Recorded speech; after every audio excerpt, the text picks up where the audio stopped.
السلام علیکم، میں ایم گلریز آپ تمام حضرات کا تحریک پوائنٹ میں استقبال کرتا ہوں۔ ناظرین، تحریک پوائنٹ کے اس ویڈیو میں ہم اردو روزنامہ انقلاب میں 20 مارچ 2022 کو شائع ہوئی اس خبر کی جانب آپ تمام لوگوں کی توجہ مبذول کرانا چاہتے ہیں جس نے ہر ذی شعور اور ملت کا درد جگر میں رکھنے والے ہر حساس شخص کو اندر سے ہلا کے رکھ دیا ہے۔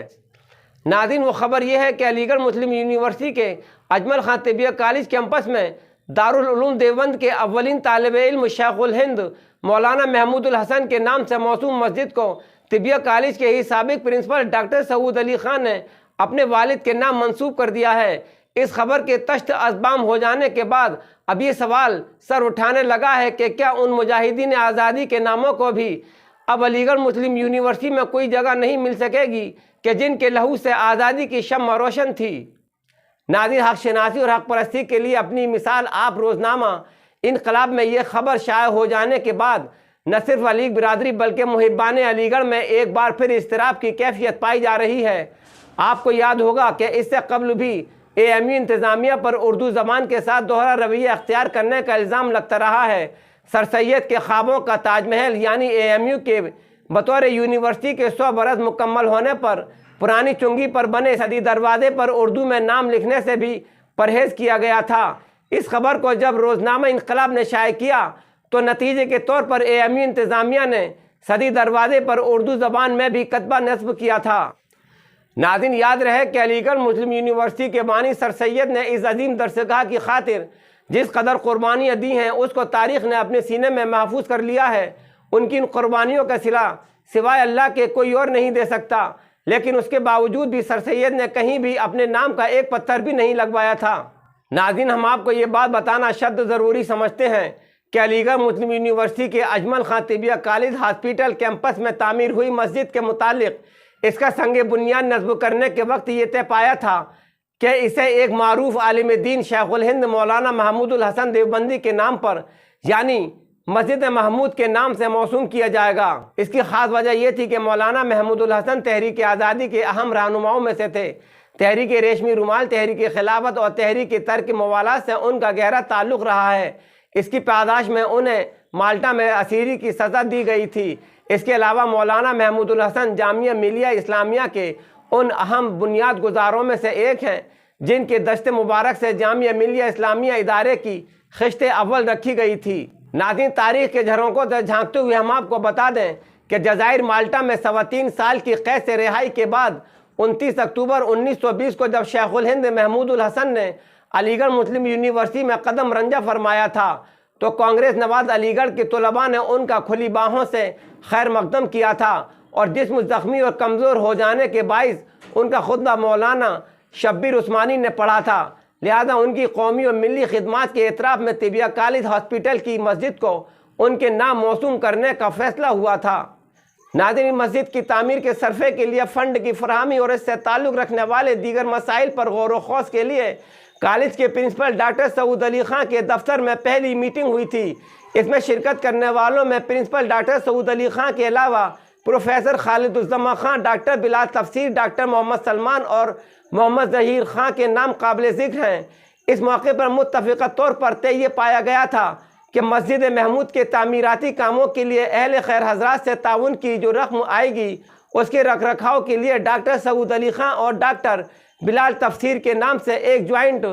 اکاؤنٹ کھولا جائے گا۔ ناظرین، یہاں یہ نقطہ قابل ذکر ہے کہ اس مسجد کی تعمیر خالصتاً طلباء و اساتذہ کے عطیات اور کچھ دوسرے مخیرین حضرات کے مالی تعاون سے ہوئی ہے۔ اس مسجد کا سنگ بنیاد جمعیت علماء ہند کے صدر مولانا ارشد مدنی اور حج کمیٹی کے سابق چیئرمین سلامت اللہ خان کے ہاتھوں رکھا گیا تھا۔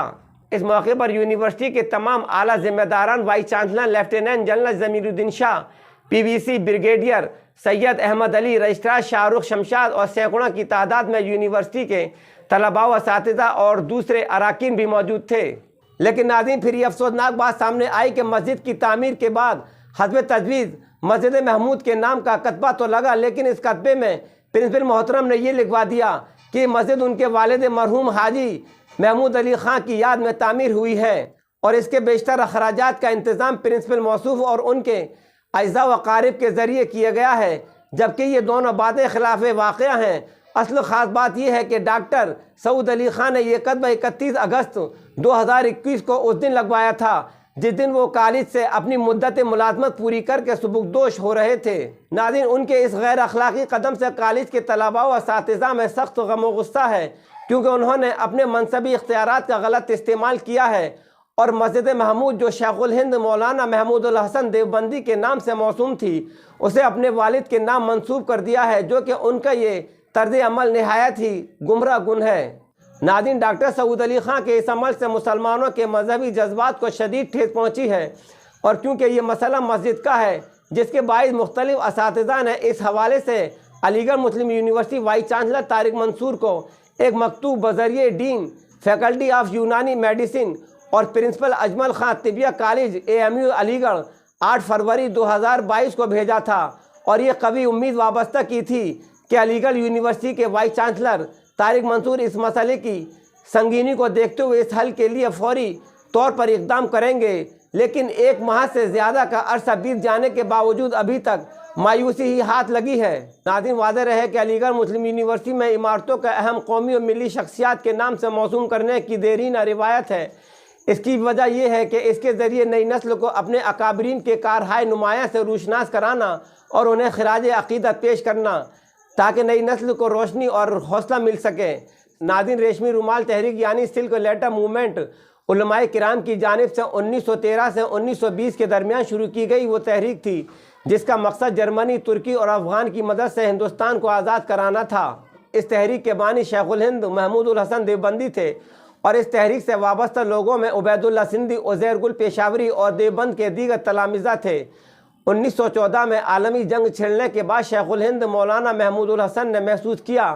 کہ اب وہ وقت قریب آ گیا ہے کہ اس ہندوستان کو آزادی کے لیے جنگ شروع کر دینی چاہیے۔ اس لیے انہوں نے مولانا عبید اللہ سندھی کو افغانستان جانے حکم دیا اور خود حجاز و خلافت عثمانیہ کا سفر کیا۔ پھر 1915 میں حضرت شیخ الہند نے مولانا سندھی کو کابل جانے کو کہا۔ مولانا عبید اللہ سندھی کو افغانستان جانے کے لیے ان کی بیوی اور بیٹیوں نے اپنے زیورات فروخت کر کے ان کے لیے آسانیاں فراہم کی تھیں، اور اس طرح عبید اللہ سندھی 15 اگست 1915 کو افغانستان کی سرحد میں داخل ہوئے۔ یہ حسن اتفاقی ہے کہ یہی 15 اگست سے ہندوستان کی آزادی منانے کی تاریخ مقرر ہوئی۔ ناظرین، مولانا عبید اللہ سندھی نے جب ان حالات سے حضرت شیخ الہند کو مطلع کرنا ضروری سمجھا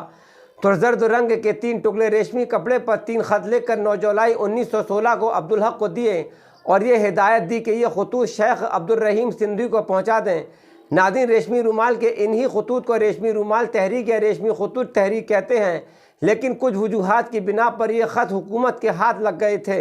ناظرین، یہ بات ہر خاص و عام کی زبان پر ہے کہ بدنصیبی سے یہ ایک ایسا دور چل رہا ہے جہاں ملی تشخصات کو پامال کرنے اور مٹانے کی سازشیں عام ہیں، اور یہ بات ہر ذی عقل و فہم بخوبی سمجھ رہا ہے کہ ایسے میں اگر ہم خود ہی اپنے ہاتھوں سے اپنی تاریخ کو مسخ کرنے، اپنے اکابرین کے کارہائے نمایاں سے آئندہ نسلوں کو روشناس نہیں کرائیں گے تو پھر کون کرائے گا؟ ناظرین، وہیں مسلم یونیورسٹی انتظامیہ کی جانب سے سرد و مہری اور خاموشی کا یہ رویہ